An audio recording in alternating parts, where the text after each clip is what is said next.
Hello, my name is Benjamin Hart. I'm an American attorney. I'm based in Bangkok, Thailand, and I am the Managing Director of Integrity Legal. Briefly, on this video, I'm going to give a brief overview of what an I-601 waiver is, what it's used for, the reason it may or may not exist in a given case, and how said waivers are processed. An I-601 waiver, or the issue involving an I-601 waiver, will come up when there's a finding by a consular officer at the United States Embassy here in Bangkok, consular section specifically, when a consular officer makes a legal finding of inadmissibility, or a finding of a legal grounds of inadmissibility.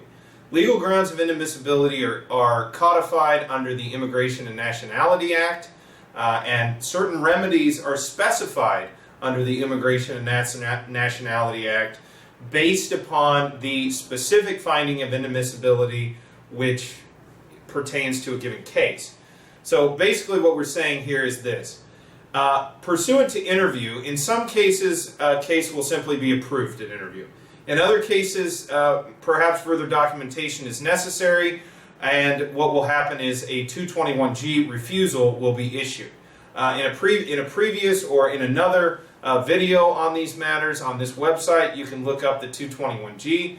A denial for 221G matters is basically similar to a request for evidence in that the consular officer is simply asking for further documentation and is refusing the visa until such time as such documentation is presented. Finally, we have the issue of finding of legal inadmissibility.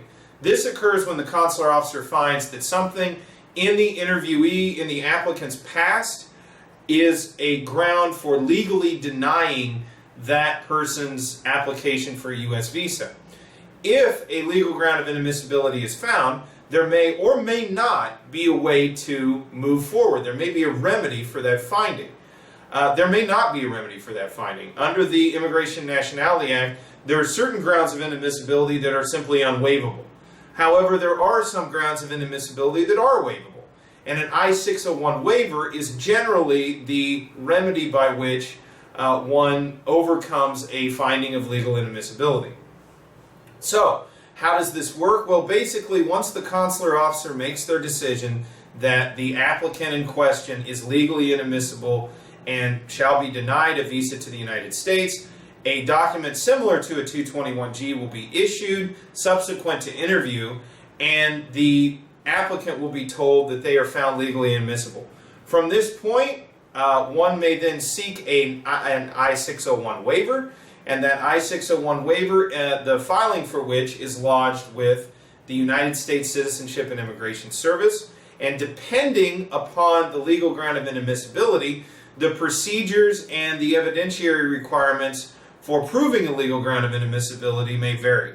So in certain cases, a finding of inadmissibility for, say, something like an overstay, the way to overcome that finding of inadmissibility may be relatively straightforward. Whereas for other more complex reasons for legal inadmissibility, a very lengthy and very document-intensive filing may be necessary in order to get an I-601 waiver.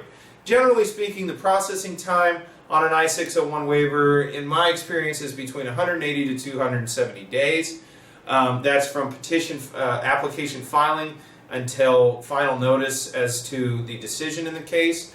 As with anything at virtually anything at USCIS, an RFE may be issued, a request for evidence may be issued during the adjudication of an I-601 waiver. Should an RFE be issued, the evidence requested, if remitted to USCIS within a given period of time, if that evidence is remitted to them within a given period of time, the officer will go ahead and recommence adjudication of that petition. Upon approval of an I-601 waiver, the approval must then be resubmitted back to the department, to the consular section which denied the case, and further documentation may be necessary in order to get that visa ultimately issued, notwithstanding a finding of a legal grounds of inadmissibility.